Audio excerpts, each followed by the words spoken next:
tardes.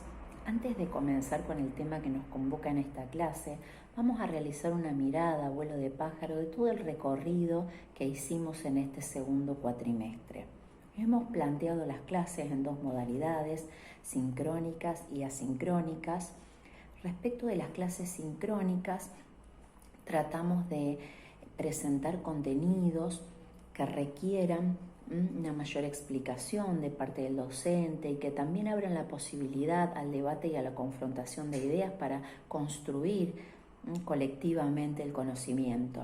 Respecto de las clases asincrónicas, tratamos de plantear actividades diferentes que involucren la puesta en juego, la transferibilidad, como sostiene Ausubel, de los conocimientos a situaciones nuevas.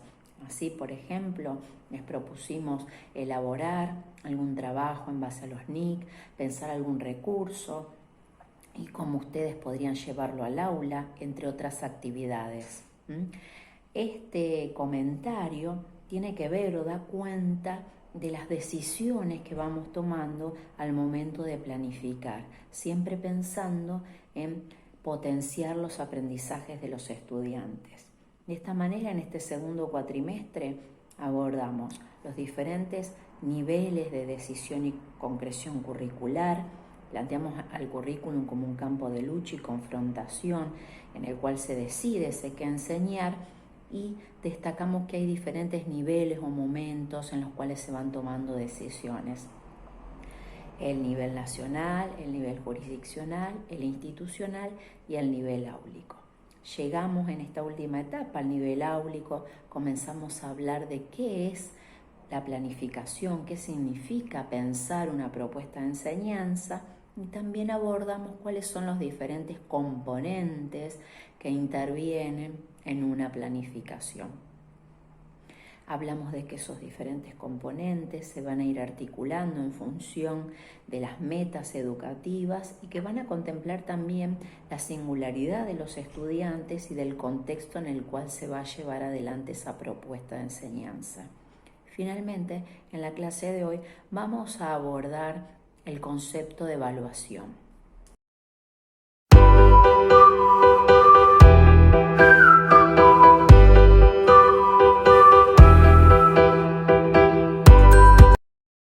Ahora bien, si pensamos en nuestras propias biografías escolares, podríamos identificar distintas prácticas evaluativas que estarían ligadas a distintas definiciones de la evaluación.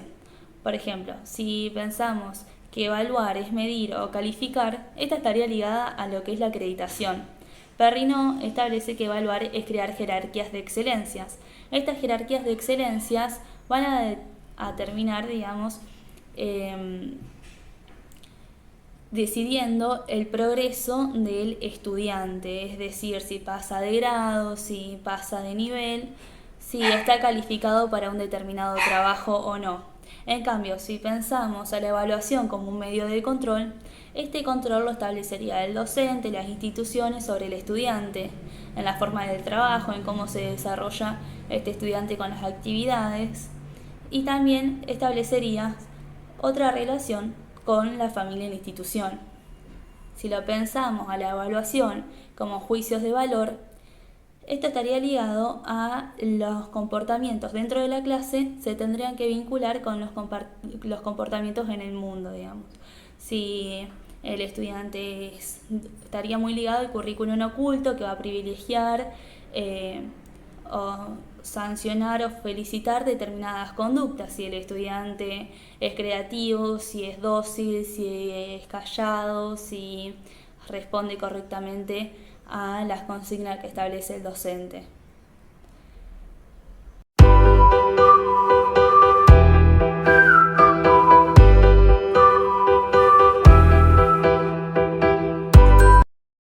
Davini menciona que los docentes siempre evalúan, muchas veces de maneras menos formalizadas, como pueden ser observando la conducta de los estudiantes, las participaciones, la manera en que se desenvuelven al realizar las actividades.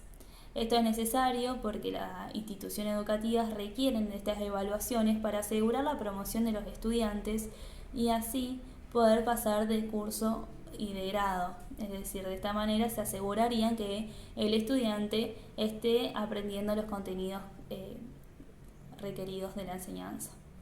Bueno, esta autora también señala que si bien históricamente la evaluación se instauró como un mecanismo de control y de ejercicio de poder de los docentes sobre los estudiantes, es impensable siquiera eliminar o posponer la evaluación respecto de las prácticas de enseñanza y de la institución escolar en sí. Esta autora lo que plantea es que la evaluación es inherente a la enseñanza, pensando que la enseñanza es una actividad que apunta al logro de ciertas metas educativas. Entonces, por lo tanto, la evaluación se convierte en una herramienta que va a brindar información sobre los procesos de aprendizaje y de esta manera conocer los avances, los logros y las dificultades de los estudiantes, también hacerle comunicable a los estudiantes y a sus familias estos logros y estas dificultades para poder sostener y apuntalar esos procesos de aprendizajes.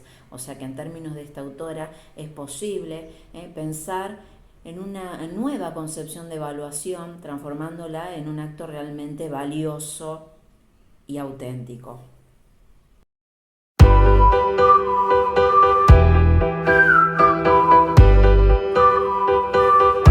Centrándonos en el texto de Birz y Palamidesi que tenían que leer para hoy, si pensamos que es evaluar, es establecer un valor social de una cosa o una persona que se encuentra en una situación de examen. Es decir, se pueden valorar los conocimientos de esos estudiantes, su obediencia, su conducta, su comportamiento. De esta manera se terminaría acreditando lo que permitiría que pueda pasar de un grado a otro o de un año a otro. Evaluar es una acción que supone el ejercicio de un poder por parte del docente, digamos, del evaluador.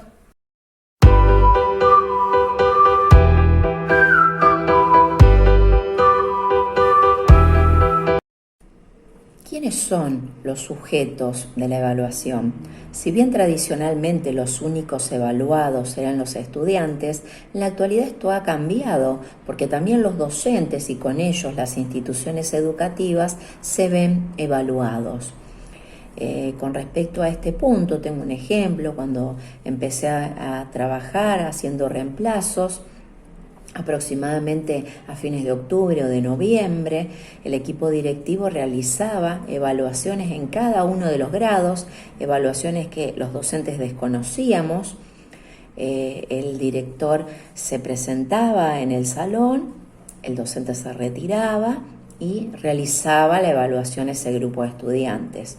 Si bien a través de esa evaluación el director podía obtener información respecto del rendimiento de ese grupo de estudiantes, en realidad este tipo de evaluación daba cuenta del trabajo del docente. Se estaba evaluando el trabajo de cada maestro y definiendo si se había logrado con los objetivos o las metas educativas planteadas. Aquí, por ejemplo, es impensable lo que sostiene Jackson respecto de la particularidad y de la vida en las aulas, y tampoco podemos pensar en los términos y conceptos que hablan los autores de las corrientes didácticas contemporáneas. Era una evaluación única, homogénea, donde no se tenía en cuenta la singularidad de los estudiantes, los procesos, las trayectorias, y tampoco la diferencia que existe entre cada uno de los docentes a la hora de asumir una propuesta de enseñanza.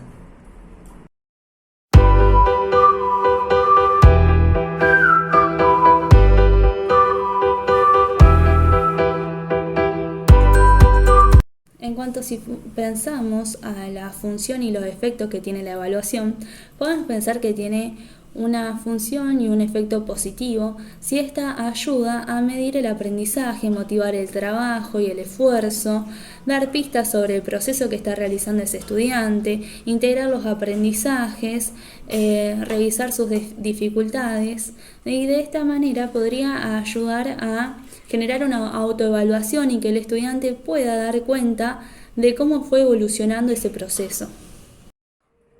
Si pensamos en las funciones y los efectos de la evaluación con respecto a los profesores, a los docentes y a la enseñanza en sí, nos encontramos de que la misma es una herramienta sumamente valiosa, primero porque permite conocer, caracterizar al grupo de estudiantes con los cuales vamos a trabajar y a partir de esa caracterización pensar una propuesta de enseñanza situada, contextualizada. También la evaluación nos va a ofrecer pistas, indicios respecto de cómo se van desarrollando los procesos de aprendizaje por parte de los estudiantes, si es necesario adecuar, modificar, revisar la propuesta. Por ejemplo, si yo he planificado dar en un segundo grado la tabla del 3 en 4 o 5 clases y a medida que voy realizando mi evaluación, voy reflexionando y me doy cuenta de que los estudiantes no logran apropiarse de ese contenido, entonces esa información me sirve para reformular mi propuesta, pensar nuevas estrategias para abordar el contenido, nuevas actividades y así lograr que el mismo sea aprendido por parte de los alumnos. También me ofrece información respecto a las fortalezas y debilidades de los estudiantes y en ese sentido ofrecer las mediaciones necesarias, las intervenciones para acompañar, para apuntalar y sostener esos procesos de aprendizajes. Y también el evaluar me sirve para construir conocimiento profesional sobre mi propia propuesta de enseñanza y también sobre mis propias prácticas de evaluación.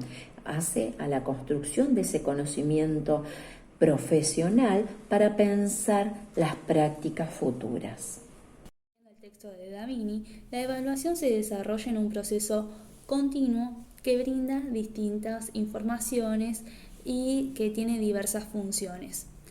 La evaluación diagnóstica, formativa y recapituladora son distintos tipos de evaluación que se complementan. La diagnóstica es utilizada por el docente para conocer ese grupo clase, cuáles son sus condiciones socioeconómicas, cuáles son sus dificultades, cuáles son sus intereses. Es también una evaluación que él la va a poder utilizar durante el resto del año. La evaluación formativa justamente ayuda al proceso del aprendizaje, al desarrollo de las actividades, orienta a tomar decisiones. La evaluación recapituladora, su nombre lo dice, recapitula todo el proceso. Es una evaluación del proceso y del producto, donde el estudiante va a poder dar cuenta de todo el proceso que ha realizado en esa adquisición de conocimientos y al mismo tiempo va a tener una determinada calificación.